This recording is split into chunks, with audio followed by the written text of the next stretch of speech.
فطری جذبات اور احساسات نے چاہے اسے اعزاز علی کا استحقاق قبول کرنے پر مجبور کر دیا ہو، مگر اندر سے ابھرنے والا آہات کا شدید احساس ہر وقت فوزیہ کے دل و دماغ میں لاوا جلائے رکھتا تھا۔ تابندہ اور وقار علی کے ولیمے کی شاندار تقریب میں تابندہ کی نظریں تمام وقت داخلی دروازے پر لگی رہیں، مگر اس کے میکے سے کوئی بھی نہیں آیا تھا۔ ان 3 دنوں میں یہ پہلا موقع تھا جب تابندہ کو شدید ترین احساس زیاں اپنی لپیٹ میں لینے لگا۔ اپنی حالت اور موقع کا خیال کیے بغیر چیخ چیخ کر رونے کو جی چاہنے لگا تو اس نے صدیقہ بابی سے طبیعت کی خرابی کا بہانہ کر دیا۔ ہاں، اسے کمرے میں لے جاؤ، بیٹھ بیٹھ کر تھک گئی ہوگی۔ بے جی نے بھی اس کی ہاں میں ہاں ملائی تو وہ اسے کمرے میں چھوڑ گئی۔ نازک مگر بے خوبصورت کام سے مزین فیروزی کلر کا لہنگا اس کے نازک وجود کو تابانی بخش رہا تھا۔ ماہر بیوٹیشین نے اس کے ایک ایک نقش کو بے حد خوبصورتی سے ابھارا تھا۔ ڈریسنگ ٹیبل کے آئینے میں وہ خالی نظروں سے اپنا یہ دمکتا روپ دیکھ رہی تھی۔ میچنگ جڑاؤ زیورات، انگوٹھیوں سے بری حنائی انگلیاں، طلائی چوڑیوں اور کنگنوں سے سجی کلائیاں، پیروں میں چھنکتی پازیبیں۔ اس نے اپنے آپ کو زنجیروں میں جکڑا محسوس کیا تھا۔ وہ لہنگا جسے دیکھ کر وہی نہیں بلکہ شہر سے بلوائی گئی بیوٹیشین بھی بہت متاثر ہوئی تھی۔ اس کے بدن میں آگ لگانے لگا تھا۔ اسے شدت سے احساس ہو رہا تھا کہ ایک وقار علی کو پانے کی خاطر اس نے کن رشتوں کو ٹھوکر مار دی تھی۔ اس کی آنکھیں گرم آنسوؤں سے لبریز ہو گئیں، دم مزید گھٹنے لگا تھا۔ شدید وحشت کے زیر اثر اس نے نتھ، ٹیکا، جھومر سب نوچ پھینکا تھا اور اب وہ چوڑیوں سے نظر آزما تھی۔ وقار علی کب اندر آیا اسے بالکل بھی خبر نہیں ہوئی تھی۔ ارے رے! وہ سخت گھبراہٹ کے عالم اس کی طرف لپکا اور اس کا ہاتھ تھام لیا۔ کیا ہوا تابی؟ اس کے بے دریغ بہتے آنسوؤں سے اسے مزید پریشان کر دیا تھا۔ ابھی بھابی نے اسے دوستوں اور کزنز کی محفل سے کھینچ کھانچ کر نکالا اور تابندہ کی طبیعت کی خرابی کا کہہ کمرے میں بھیج دیا تھا۔ یہاں تو عجیب ہی صورتحال تھی۔ وہ اس کے شانے سے لگ کر رونے لگی۔ تابی جان، بتاؤ کہ تو پتہ چلے گا نا کہ مجھے کیا بات ہے۔ وہ اسے بہوں کے حصار میں لیے حد درجہ متفکر تھا۔ وقار، گھر والوں میں سے کوئی بھی نہیں آیا؟ وہ سسک رہی تھی۔ اس کی پشت تھپکتا وہ لب بیچ کر رہ گیا۔ پھر آستگی سے بولا، ابا جی نے فون کیا تھا انہیں۔ وہ کرنٹ کھا کر اس سے الگ ہوئی تھی۔ بلکہ بھایا اور اعزاز خود گئے تھے ولیمے کا انویٹیشن دینے۔ وہ اسے نظریں ملائے بغیر بتا رہا تھا۔ پھر کیوں نہیں آئے وہ؟ اس نے از حد بےتابی سے پوچھا تو آنسو پھر سے رخساروں تک چلے آئے۔ یہ تو ان کی مرضی ہے تابی، شاید وہ ہم سے کوئی تعلق نہیں رکھنا چاہتے۔ وہ مدھم لہجے میں بولا تو وہ بے اختیار ہونے لگی اور پھر یوں ہی روتی ہوئی نیچے بیٹھ گئی۔ وہ دروازہ لاک کر کے اس کے پاس آیا تھا۔ اس قدر خوبصورت روپ میں اس کی خاطر پور سورے وہ کسی اور کے غم میں روتی وقار علی کو عجیب سے احساسات کا شکار کرنے لگی۔ میں نے ان سب کو کھو دیا وقار، اپنی ماں، اپنے باپ، اپنی بہن، سب کو، وہ بے بسی سے کہہ رہی تھی۔ ایک جھٹکے سے وقار علی کی سوچ سیدھی راہ پر آئی تھی۔ سامنے بیٹھی سر پر ہاتھ رکھے اپنوں کی جدائی کا ماتم کرتی یہ لڑکی تو دل میں رکھنے کے قابل تھی، جو اس کی خاطر اپنے چاہنے والوں کی چاہت ٹھکرا کر آئی تھی۔ کم آن تابی، میں تو سمجھتا تھا کہ تم بہت بہادر ہو۔ بھائی اب اتنی جلدی وہ لوگ تھوڑی مان جائیں گے۔ ہم دونوں کو انہیں راضی کرنے جانا پڑے گا۔ مانا کہ یہ ان کی وقتی ناراضگی ہے مگر تھوڑی شدید ہے، لیکن ہم دونوں کو خوش دیکھ کر یہ ناراضگی منٹوں میں بھاگ جائے گی۔ اسے بازو سے پکڑ کر اٹھاتے ہوئے بہت ملائمت سے کہہ رہا تھا۔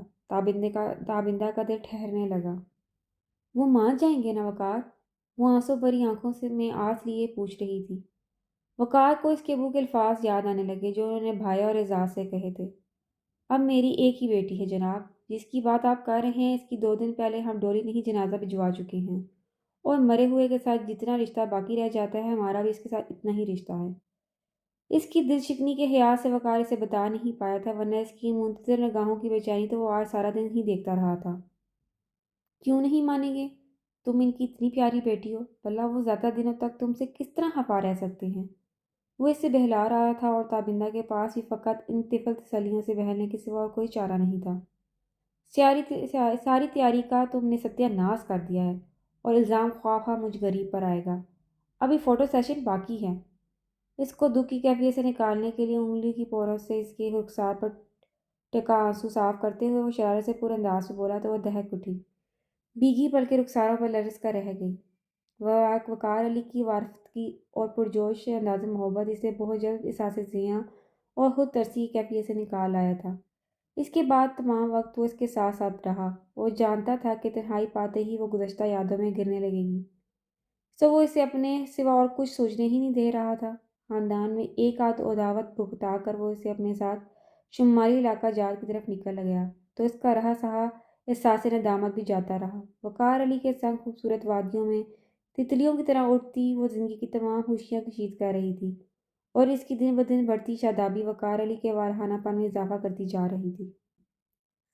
زارا نے بڑے اتفاق سے ان کا استقبال کیا تھا، پھر فوراً ہی انہیں کھینچتی کوریڈور کے دروازے تک لے آئی۔ کم بخت، بازو میں ناخن چبو ہوتی ہے۔ سمین نے سسکاری برتے ہوئے اس کو کوسا تھا۔ پاگل تو نہیں ہو گئی؟ سبیرہ نے بھی اسے گھورا تو ہنستی ہوئی بولی۔ ساتھ ہی دولہا صاحب کا پوشن ہے، سارا وقت اپنی بالکنی میں لٹکے پائے جاتے ہیں محترم۔ شرم کرو، کسی کے جذبات کا مذاق اڑانا بہت بری بات ہے۔ شفق نے اسے گھرکا تھا۔ وہ ان تینوں کے ساتھ لیے کوریڈور کا دروازہ کھولتی اندر چل دی۔ 4 دن کی چاندنی ہے بس، پھر دیکھنا 10 فون کیا کروں گی تب آفس سے اٹھا کرے گا۔ اس کی بات پر وہ تینوں خوب ہنسی تھی۔ ملازمہ ان تینوں کے بیگ کمرے میں پہنچا چکی تھی۔ زارا نے فوراً بیگ کھلوا کر ان کی شاپنگ چیک کرنا شروع کر دی۔ مہندی کے سوٹ خاص طور پر ممی نے تمہارے لیے بنوائے ہیں، اس نے بتایا تو سمیں سکھ کا سانس لیتی اس کے بستر پر گر پڑی۔ تھینک گاڈ، ابھی مجھے مہندی کے سوٹ کے لیے بھی ہلکان ہونا تھا۔ آنٹی گریٹ ہیں۔ اس تکلف کی کیا ضرورت تھی زارا، ہماری تیاری تو بالکل مکمل تھی۔ سبیرہ نے اسے ٹوکا تو وہ متاثر ہوئے بغیر بولی، کیونکہ تم تینوں کی سیٹ میری بہنوں والی ہے، سو نیک بھی تمہیں کو وصول کرنا ہے، وہ بھی بھاری بھرکم سا۔ یہ کام سبیرہ بہترین طریقے سے کرے گی، اسے عورتوں کے حقوق حاصل کرنے آتے ہیں۔ شفق نے بے ساختہ کہا تو وہ زور سے ہنس دی۔ یہ کام میں نے کبھی نہیں کیا، مانگنے والا ایسے موقعوں پر مانگا نہیں بلکہ وصول کیا جاتا ہے۔ سمیر کو خاصا تجربہ تھا تو ان لوگوں کو بھی تسلی ہو گئی کہ ایک تجربہ کار بندہ بھی ان میں موجود ہے۔ اب سب سے پہلے تم ہمیں آغا جان کے پاس لے چلو تاکہ ان سے ملنے کا شوق پورا ہو سکے، سبیرہ نے کہا۔ چلو، ابھی میں انہی کے پاس بیٹھی تھی، ممی اور پھوپھا مارکیٹ گئی ہوئی ہیں، ہر تیاری مکمل ہے سوائے درزیوں کے چکروں کے۔ مجھے تو لگ رہا ہے کہ بارات کا سوٹ ولیمے والے روز ملے گا۔ وہ کہتی ہوئی اٹھ کھڑی ہوئی تو ان تینوں میں نے بھی اس کی تقلید کی۔ راستے میں رک کر ملازمہ کو کولڈ ڈرنکس اور آئس کریم کا کہتی وہ انہیں ساتھ لیے آغا جان کے کمرے میں آ گئی تھی۔ گرے بالوں والے آغا جان سوبر سے تھے، ان تینوں کو دیکھ کر بے حد خوشی کا اظہار کیا۔ شگفتہ مزاج اور مشفق آغا جان ان لوگوں کو بہت اچھے لگے تھے۔ کولڈ ڈرنکس اور اس کے بعد آئس کریم کھانے کے دوران وہ ان سے کافی بے تکلفی سے بات چیت کر رہی تھی۔ شام تک زارا کے کزنز اور فیملی کے کچھ لوگ بھی آ چکے تھے، اس وجہ سے ایک دم رونق ہو گئی تھی۔ زارا کے پاپا بھی شارجہ سے پاکستان پہنچ چکے تھے، مگر سبیرہ سخت جھجک رہی تھی۔ میں کبھی اتنے لوگوں کے درمیان رہی ہی نہیں ہوں نا۔ اچھا ہے، اب انسانوں میں اٹھو بیٹھو گی تو ساری جھجک خود بخود دور ہو جائے گی، سمین نے لاپرواہی سے کہا تو اسے گور کر رہ گئی۔ غیر نصابی سرگرمیوں میں جو 2 بہترین کام شفق کو کرنے آتے تھے وہ مہندی لگانا اور ڈھولک بجانا تھا، سو فی الحال ڈھولک بجانے کا اہم فریضہ اسے سونپا گیا تھا۔ ڈیک بند ہوا، ڈھولک کی خوبصورت تھاپ گونجی تو آہستہ آہستہ سبھی سٹنگ روم میں جمع ہو گئے۔ شرم کرو سبی، اتنی پیاری دوست کی شادی میں بھی نہیں کھاؤ گی؟ زارا کو افسوس ہوا تو سمین کو بلا جھجک گاتے دیکھ کر اسے بھی جوش آ گیا تھا۔ میرے نہر سے آج مجھے آیا یہ پیلا جوڑا، یہ پیلا جوڑا، یہ ہری ہری چوڑیاں، یہ ہری ہری چوڑیاں۔ وہ بے اختیار دروازے ہی میں ٹھٹک گیا تھا۔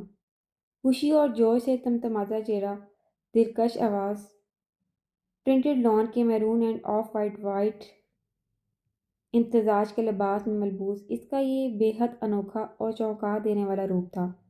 مگر یہ لحظہ بھر ہی کوئی بات تھی، صبح نے اس کو ٹھوکا دیا تو وہ بصورت سنبھلا۔ جام ہو گئے ہو کیا؟ اندر چلو۔ انہیں یوں غور در غور آتے دیکھ زارا دوپٹے میں منہ چھپائے سب سے پہلے اندر بھاگی تھی۔ سبیرہ بھی حفیظ سی ہو کر یوں ہی بلا وجہ گانوں والی کتاب کے صفحات الٹنے لگی۔ دیکھو بھائی، میں تو ہوں اپنے گھر والوں کا اکلوتا بیٹا، اب وہاں تو کوئی ڈھولک بجانے والا نہیں، سبھی مہمان ادھر برا جمان ہیں، میں اکیلا وہاں کیا کرتا؟ ان کے سخت احتجاج کے جواب میں سبحان نے مسکین انداز اپنایا تھا۔ کاٹن کے سفید شلوار سوٹ میں ملبوس وہ بہت اچھا لگ رہا تھا۔ عام دنوں میں تو وہ ہمیشہ جینز شرٹ میں ہی دکھائی دیتا تھا، مگر آج وہ بہت بدلا ہوا لگ رہا تھا۔ پھر بھی یہ لڑکی والوں کا گھر ہے، تم شادی سے پہلے یہاں کیسے دندنا سکتے ہو؟ سمین نے اسے گھورا تھا۔ وعدہ رہا بالکل بھی نہیں تنتناتا پھروں گا، آرام سے بیٹھا رہوں گا۔ وہ فوراً بولا، پھر ان کی ہمدردیاں بٹورنے لگا۔ اب دیکھو نا، کمبائنڈ فنکشنز ہیں، دونوں گھروں کے مہمان بھی ایک ہی ہیں، اوپر سے میری ماما اور ابو بھی یہی موجود ہیں، اور میں جو اس تقریب کا ایک اہم کردار ہوں، مجھے وہاں گھر بٹھا رکھا ہے۔ بیٹھنے دو نا سمین۔ شفق کو ترس آ گیا تھا، اور وہ سب کورس میں شکریہ ادا کرتے سمین کی اجازت مرحمت فرمانے سے پہلے ہی صوفوں پہ برا جمان ہو گئی۔ اس کا یہ مطلب نہیں ہے کہ تم لوگ یہاں صرف انجوائے کرنے کے لیے بیٹھے رہو گے، بلکہ یہاں مقابلہ ہوگا، ایک گانا ہم گائیں گے اور ایک گانا تم لوگ۔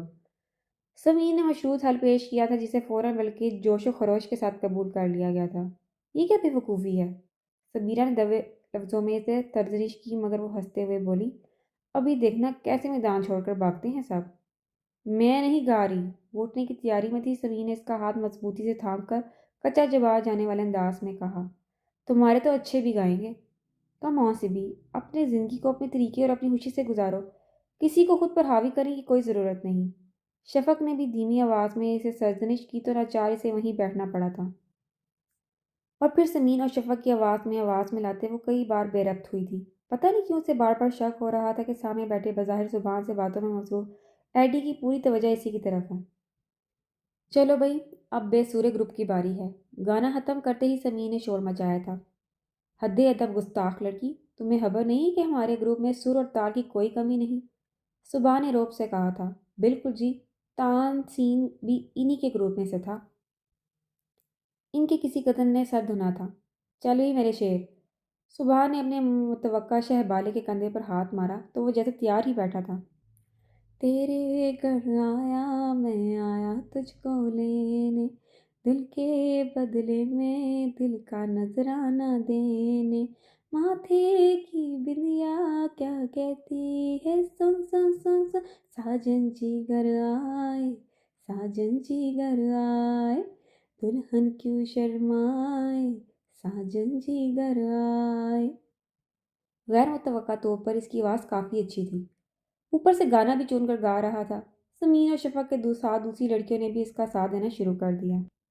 اے دل چلے گا اب نہ کوئی بہانہ، گوری کو ہوگا اب ساجن کے گھر جانا، میری ہر دھڑکن کیا بولے ہے، سن سن سن سن، ساجن جی گھر آئے، ساجن جی گھر آئے، دلہن کیوں شرمائے، ساجن جی گھر آئے۔ سب نے تالیاں بجا کر اسے داد دی تھی۔ ثابت ہوا کہ میں زندگی کے کسی بھی شعبے میں گولڈ میڈل پا سکتا ہوں۔ وہ مسکراہٹ دباتا سبیرہ کو زہر لگا تھا۔ میں زارا کے پاس جا رہی ہوں۔ وہ اٹھ کھڑی ہوئی تھی۔ ہار تو اس لڑکی سے برداشت ہی نہیں ہوتی، ایڈی نے بے ساختہ سوچا تھا۔ شکر ہے کسی کو تو میرا خیال آیا۔ زارا بے چینی سے اپنے کمرے میں ٹہل رہی تھی، اسے دیکھ کر طمانینت کی سانس لی۔ وہاں ایڈی محترم جو اپنے گروپ سمیت برا جمان ہو چکے ہیں، وہ جلے کٹے انداز میں کہتی کرسی میں دھس گئی، سبی پلیز، ان چند دنوں میں تو یہ اختلافات بھول جاؤ، اس فنکشن کو دل سے انجوائے کرو۔ زارا نے محنت کی تھی۔ میں کب کچھ کہہ رہی ہوں، وہی خواہ مخواہ طنزیہ جملے کستا رہتا ہے۔ اس نے ناگواری سے کہا تھا۔ وہ طنزیہ جملے نہیں کستا، بلکہ تم اس کی ہر بات کو نیگیٹو لیتی ہو۔ وہ اتنا برا نہیں ہے سبی، جتنا تم اسے سمجھتی ہو۔ زارا نے صاف گوئی کا مظاہرہ کیا تھا، اسے گلہ ہونے لگا۔ یہ اچھی رہی، دوست تم میری اور فیور میں ایڈی کی ہو۔ یہ بات نہیں ہے اسٹوپڈ۔ زارا کو اس کی حقیقی پہ پیار آ گیا تھا۔ میں صرف یہ چاہتی ہوں کہ تم اپنی بے حد جذباتیت چھوڑ کر پریکٹیکل ہو جاؤ۔ اس کے ساتھ تمہارا مقابلہ صرف تقریری میدان میں ہونا چاہیے، نہ کہ ہر وقت آستینیں چڑھا کر جنگ کے لیے تیار۔ مگر مجھے وہ شخص سخت ناپسند ہے، اس نے پرزور انداز میں کہا تو زارا نے بہت تہمت سے پوچھا، اگر پرسنالٹی کے لحاظ سے بات کی جائے تو ایڈی کو پورے 100 میں سے 100 ہی ملتے ہیں۔ تم کس لحاظ سے ناپسند کرتی ہو اسے؟ اس کے فضول اور فسردہ خیالات کی وجہ سے۔ وہ خیالات جو تقریری مقابلوں کے دوران تمہارے سامنے آئے ہیں، عام زندگی میں تو اس کا رویہ بالکل ہم عام لوگوں جیسا ہی ہے، پھر یہ خواہ مخواہ کی اٹھا پٹک کیوں؟ زارا نے اس کی بات کاٹ کر کہا تو وہ بیزار ہونے لگی۔ بس مجھے اس کی باتیں غصہ دلا دیتی ہیں۔ اپنی سعادت کو بدلو سبیرہ، ایگزام سے تھوڑے ہی دن باقی ہیں، بعد میں فقط یادیں ہی رہ جائیں گی۔ انسان کو ہمیشہ دوستوں کی طرح بچھڑنا چاہیے تاکہ بعد میں اپنی غلطیوں پر پشیمانی نہ ہو۔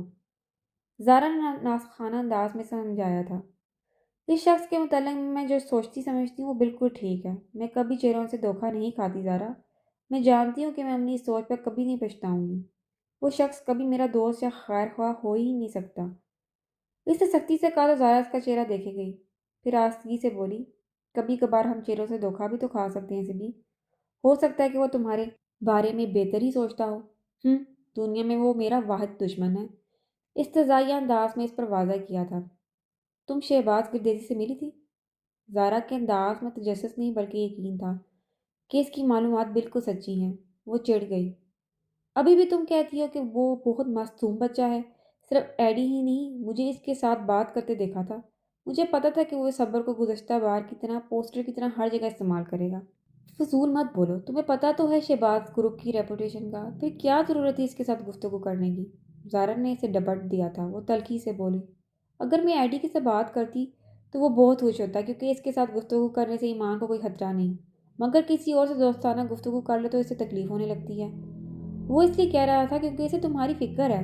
زارا بے ساختہ بولی تو اسے کرنٹ سا لگا۔ اسے میری فکر کرنے کی کوئی ضرورت نہیں۔ میں کوئی دودھ پیتی بچی نہیں ہوں جو وہ باڈی گارڈ بننے کی فکر میں رہتا ہے۔ اس وقت بھی یوں سرچ پر کھڑا تھا جیسے یہ بات کر دیتی مجھے اغوا کرنے والا ہو۔ تو میں تو ایڈی ہی سمجھا سکتا ہے، میرا دماغ اتنا کام نہیں کرتا۔ زارا نے تنگ آ کر اس کے سامنے ہاتھ جوڑ دیے تھے۔ وہ غصے سے بولی، وہ مجھ سے بات تو کرے، میں اس کا سر پھاڑنے سے بھی دریغ نہیں کروں گی۔ ایک آدھ بار مدد کیا کر دی، موصوف نے خود کو خدائی فوجداری تصور کر بیٹھے ہیں۔ سمین اور شفق نے واپس آ کر اس کی خوب کھچائی کی تھی۔ ایڈی نے تمہارے یوں اٹھ جانے کا اتنا مذاق بنایا، وہ تو خوش ہو رہا تھا کہ مخالف پارٹی میدان چھوڑ کر بھاگی، مقابلہ جیت گئے لڑکے۔ شفق نے اسے چڑھایا تو اسے غصہ تو بہت آیا مگر وہ بولی کچھ بھی نہیں تھی۔ مگر دل میں مصمم ارادہ کر لیا کہ آئندہ دنوں میں ایسی کوئی حرکت نہیں کرے گی جس سے ایڈی کو کوئی کمینی سی خوشی ملے۔ زارا نے اسے اپنے ساتھ جولر شاپ تک چلنے کو کہا تو وہ فوراً تیار ہو گئی۔ ویسے تمہیں تو آنٹی نے باہر جانے سے منع کر رکھا ہے نا؟ اسے یاد آیا تھا۔ نہیں، بتا کون رہا ہے؟ اسے سمیرہ کا ہاتھ پکڑ کر اسے اپنے ہمراہ گھسیٹا تھا۔ ڈرائیونگ سیٹ پر ڈرائیور کے بجائے آئی ڈی کو برا جمان پا کر وہ خوف سے زارا کو دیکھنے لگی، مگر اس کے چہرے پر کوئی تاثر نہیں تھا۔ وہ بھی اپنے ناگوار تاثرات دباتی گاڑی میں بیٹھ گئی۔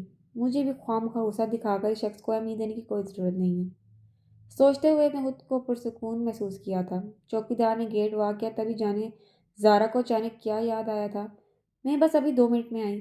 وہ گاڑی سے نیچے اتر گئی۔ سمیرہ کے مزید کچھ کہنے سے پہلے ہی وہ کوریڈور کا دروازہ کھولتی اندر چلی گئی تھی۔ حیرت اور یہ بے یقینی کا دوسرا جھٹکا تو تب لگا جب ایڈی گاڑی ڈرائیو کرتے ہوئے گیٹ سے باہر نکل آیا تھا۔ وہ یکلخت حواس میں لوٹ آئی۔ یہ کیا کر رہی ہو تم؟ اس نے بے حد درشت لہجے میں پوچھا تھا۔ گل تیرا رنگ چرا لائے گلزاروں میں، چل رہا ہوں بھری برسات کی پھواروں میں، مجھ سے کترا کے نکل جا مگر اے جانے حیا، دل کی لو دیکھ رہا ہوں تیرے رخساروں میں، مجھ کو نفرت سے نہیں پیار سے مسلوب کرو، میں تو شامل ہوں محبت کے گناہ گاروں میں۔ اس کے بے حد فریش موڈ کے برعکس تابندہ سخت جھنجھلاہٹ کا شکار تھی۔ اس کی گنگناہٹ پر ترچھی نظروں سے اسے دیکھا اور چڑھ کر بولی، آپ تو یوں خوش ہو رہے ہیں جیسے قید خانے سے رہائی کا اذن مل گیا ہو۔ اس کی بات پر چند ثانیے سے گہری نظروں سے دیکھنے کے بعد وقار علی نے اس کا ہاتھ تھام کر اپنے مقابل بٹھا لیا۔ کس کافر کا جی چاہ رہا ہے تمہیں چھوڑ کر جانے کو؟ مگر میری جان، حالات ہی ایسے ہیں کہ فی الحال بیچی کی مزید ناراضگی افورڈ نہیں کر سکتا۔ تو لعنت بھیجے اس نوکری پر، اتنی زمینیں اتنی جائیداد آخر کس کے لیے ہیں؟ وہ بے حد مضطرب تھی۔ زرد لباس میں صحت و شادابی کا مرکہ لگ رہی تھی۔ بے فکری کے دنوں اور محبتوں کی فراوانی نے اس کے حسن کو مزید جلا بخش دی تھی۔ مگر شمالی علاقہ جہاں سے لوٹتے ہی اگلے دن وقار علی نے شہر روانگی کی تیاری شروع کر دی۔ وہ بھی تنہا تو وہ یکلخت مرجھا سی گئی تھی۔ یوں تو مت کہو، اگر یہ نوکری نہ کر رہا ہوتا تو تم سے ملاقات کیسے ہو پاتی؟ وہ اس کا ہاتھ تھام کر مضبوط گرفت میں لیے سے بہلا رہا تھا۔ تو پھر مجھے بھی ساتھ لے جائیں، میں یہاں اکیلی رہ کر کیا کروں گی؟ بات سمجھنے کی کوشش کرو تابی۔ سب ہم سے کتنے بھی خوش کیوں نہیں، مگر دلوں میں جو ایک بات رہ گئی ہے اس سے بھی اچھی طرح واقف ہوں۔ میں نہیں چاہتا کہ اعزاز کی قربانی رائے گاہ جائے۔ وہ سنجیدہ ہو گیا تھا۔ تابندہ چونکی، کون سی قربانی؟ اپنی محبت کی قربانی۔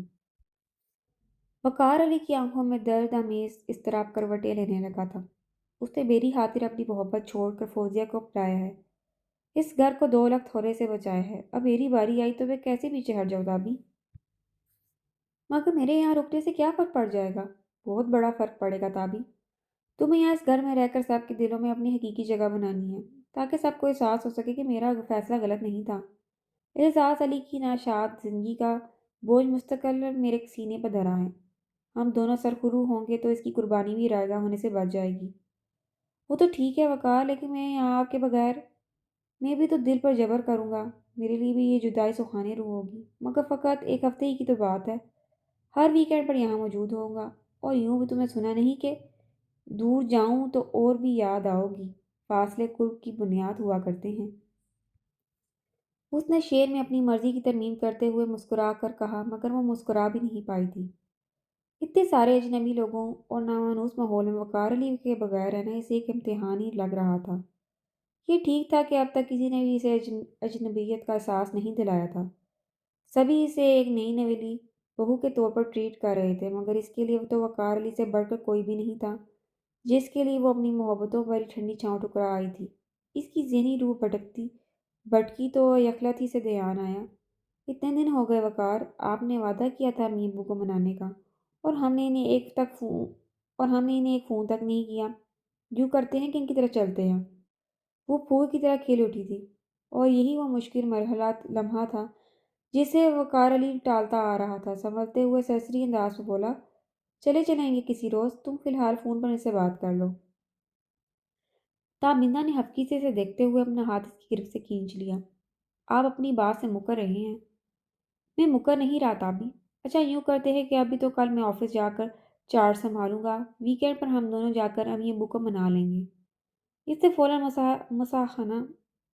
مثال خانہ انداز میں اپنا لیا تو تابندہ کے ہونٹوں پر ہلکی سی مسکراہٹ دوڑ گئی، جو وقار علی کی روح تک کو سرشار کر گئی تھی۔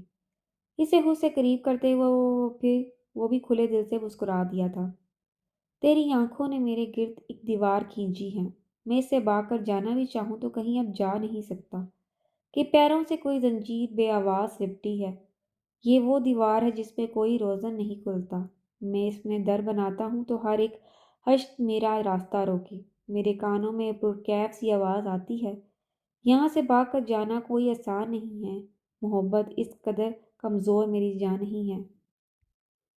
اس کے دلکش لہجے کی سچائیوں میں جگرتی جا رہی تھی، جیسے صرف اس کی محبت ہی دنیا کی واحد سچائی ہو۔ اس کا روم روم مشبو ہو اٹھا تھا۔ ایسے لمحوں میں جب وہ وقار علی کی حسن سے محبت پر نازاں ہوتی تو دنیا کا ہر زیاں اسے کھینچ لگنے لگتا تھا۔ اس کے شانے پر سر ٹکائے وہ اس پل بھی انہی لمحوں کے حصار میں تھی۔ شام کو وہ لاہور جانے کو تیار تھا، اور کتنی ہی بار تابندہ کی آنکھیں بھر بھر آئی تھی۔ سب گھر والوں سے مل کر وہ بھی پھر اس کے پاس آیا تو اس کی روئی صورت اور بھیگی پلکیں دیکھ کر ہنس دیا۔ میں خواہ مخواہ پریشان ہو رہا تھا۔ اچھا ہے چند دنوں کی جدائی آئے گی تو ہم محبت کی قدر کرنا سیکھیں گے۔ وہ جس قدر شگفتگی کا مظاہرہ کر رہا تھا اسی قدر بے چین و بے قرار تابندہ تھی۔ میں یہاں کیا کروں گی وقار آپ کے بغیر؟ تم صرف اتنی مہربانی کرنا کہ رونا مت، ورنہ میں وہاں بہت بے چین رہوں گا۔ پھر بہت نرمی سے اپنی انگلیوں کی پوروں سے اس کی آنکھوں کی نمی خشک کرنے لگا۔ وہ بس اس بات میں سر ہلا کر رہ گئی تھی۔ پھر وہ چلا گیا۔ میں کہتی ہوں گاڑی روکو ایڈی۔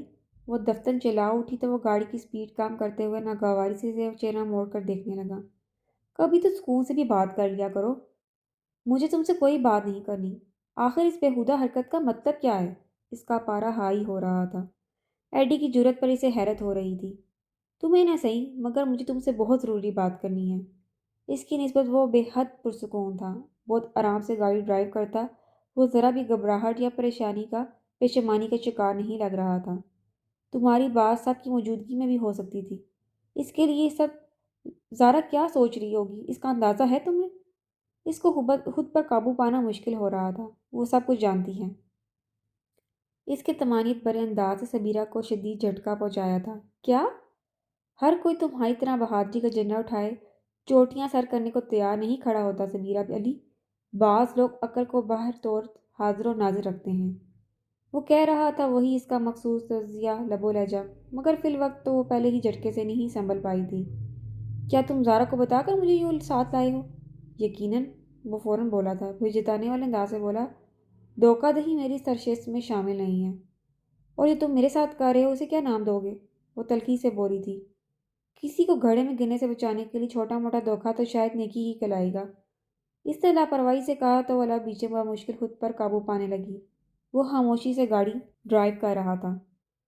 اگر اب بھی تم اپنی فضول گفتگو ترک کر کے سیدھی بات کی طرف نہیں آئے تو میں یہیں گاڑی سے اتر جاؤں گی۔ اس نے اٹل لہجے میں کہا تو لہذا ور کے توقف کے بعد اس نے سنجیدگی سے پوچھا، یہ بات کر دیتی تم سے کس بارے میں بات کر رہا تھا؟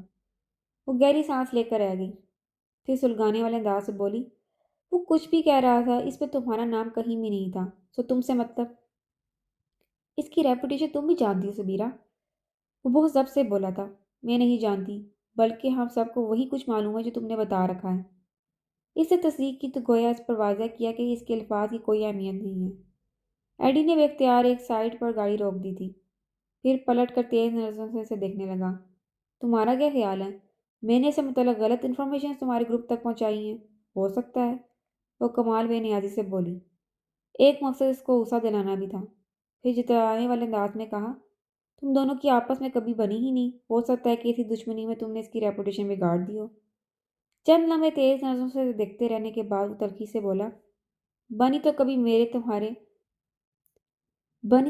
تمہارے ساتھ بھی نہیں سبیرہ علی، پھر میں کیوں تمہارے پیچھے خوار ہوتا پھر رہا ہوں؟ کبھی اس پر غور کیا ہے تم نے؟ وہ گڑبڑا کر اسے دیکھنے لگی۔ کچھ تھا اس کے لب و لہجے میں، اس کے انداز و الفاظ میں، اور اب اس کی آنکھوں میں سلگتی عجیب سی کیفیت میں۔ سبیرہ کا دل بے ترتیبی سے دھڑکا تھا، پھر اس عجیب سے احساس پر ناگواری غالب آنے لگی۔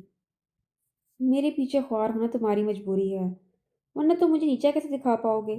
تم ہر وقت مجھے نیچا دکھانے کی کوشش میں مصروف رہتے ہو۔ ایڈی کا جی چاہا بدگمانی کی دور میں لپٹی اس چھٹانگ پر کی لڑکی کا دماغ ٹھکانے لگا دیں۔ کس قدر غلط انداز فکر رکھتی تھی وہ۔ میں میں تمہیں نیچا دکھانے کی کوشش کرتا ہوں؟ وہ بے یقینی سے اسے دیکھ رہا تھا۔ سبیرہ کی بے وقوفی بھری گفتگو پر اسے شدید غصہ آیا تھا۔ میں ایسی گھٹیا سوچ کا مالک ہوتا تو کبھی بھی آگے بڑھ کر تمہاری مدد نہ کرتا۔ اس روز کنسرٹ میں بھی تم نے یہی فضول بات کہی تھی، اور اس سے پہلے بھی۔ میں بھی کہہ سکتا ہوں سبیرہ علی کہ میں نے وہ قصہ یونیورسٹی میں نہیں پھیلایا تھا۔ میرے بعد تم ہی وہ رہ جاتی ہو اس واقعے کی یعنی شاہد۔ تمہارا مطلب ہے کہ وہ تملا اٹھی تھی، میں نے خود کو اسکینڈلائزڈ کیا تھا؟ اگر تم مجھے مورد الزام ٹھہرا سکتی ہو تو پھر مجھے اپنا خیال ظاہر کرنے سے کون روک سکتا ہے؟ وہ بے نیازی سے کہہ رہا تھا۔ ٹھیک کہہ رہے ہو تمہیں اس سے بھی گھٹیا سوچنے کی آزادی حاصل ہے۔ وہ سرتپا جل رہی تھی، پھر دروازہ کھول کر گاڑی سے اترنے کی کوشش کی مگر لاک نہیں کھلا تھا۔ لاک کھولو، وہ درستگی سے بولی مگر وہ اطمینان سے سیدھا بیٹھا اسٹیئرنگ پر انگلیاں بجا رہا تھا۔ یہ بات کر دیتی تم سے کس این جی او کو جوائن کرنے کی بات کر رہا تھا؟ بے بسی کے احساس سے اس کی آنکھیں جل رہی تھیں۔ دفتر کیا جانے والا سواری سے ٹرخا گیا۔ جب اتنی سالڈ انفارمیشن حاصل کر لی تو اس روز ذرا سی بات کا بھی پتہ چلا لیتے۔ یہ انفارمیشن مجھے زارا نے دی ہے، اس نے وضاحت کی تھی۔ میں نے سمین کو سب بتا دیا تھا۔ باقی ہر ارے گہرے کو میں اپنی معاملات میں دخل اندازی کی اجازت نہیں دے سکتی۔ وہ غصے سے بولی تو وہ حیران سے اس کی طرف پلٹا۔ میں نے سمین سے پوچھا تھا مگر وہ تو مکمل نا علمی کا اظہار کر رہی تھی۔ سبیرہ کو یک گونا سکون کا احساس ہوا تھا۔ وہ مجھے اچھی طرح سمجھتی ہے، اس لیے اس نے کسی کو بھی کچھ نہیں بتایا ہوگا، وہ جتانے والے انداز سے بولی تھی۔ ایڈی کی پیشانی پہ شکنیں پھیل گئی۔ مگر وہ مجھ سے کچھ بھی نہیں چھپا سکتی، پھر یہ سب کیوں؟ کبھی اپنی بنائی ہوئی جنرل میں سے بھی نکل آؤ ایڈی، آیا کرو ایڈی، ہر کوئی تمہارے حکم کا غلام نہیں ہے کہ ہر وقت جی حضوری میں لگا رہے۔ اس نے تلخی سے کہا تھا۔ بہرحال میں صرف اس پرپوزل سے متعلق جانا چاہتا ہوں جو شہباد گردیزی نے تمہارے سامنے رکھا تھا۔ اس کا لب و لہجہ نظر انداز کرتے ہوئے وہ اٹل انداز سے بولا تو بمشکل غصہ ضبط کرتے ہوئے مجبوراً اسے بتانا ہی پڑا۔ وومن رائٹس یونین، ہاں۔ اس کی آنکھوں اور لہجے میں اترنے والا تمسخر سبیرہ کی روح کو جھلسانے لگا۔ کس دنیا میں رہ رہی ہو سبیرہ علی؟ وہ شخص جو عورت کی عزت کرنا بھی نہیں جانتا کجا عورت کے حقوق کی بات کرے؟ کیا حماقت ہے! وہ جیسے اس کی بے وقوفی کا مذاق اڑا رہا تھا۔ وہ چاہے جیسا بھی ہے مگر اس نے ایک اچھا قدم اٹھایا ہے تو میں ضرور اس کا ساتھ دوں گی۔ سبیرہ کو اپنی پیشانی سلگتی محسوس ہو رہی تھی۔ اس سے برا تو شاید تم اپنی پوری لائف میں نہیں کرو گی، اس نے پرتکین لہجے میں کہا تو وہ گہری سانس اندر کھینچی اسے دیکھتے ہوئے کڑوے لہجے میں بولی، تمہیں یہ کام اچھا بھی کیسے لگ سکتا ہے؟ تمہارا بس چلے تو تم ساری دنیا کی عورتوں کو ریت میں دبا دو۔ اگر تم اپنی گھر کی عورتوں کو ان کے حقوق نہیں دے سکتے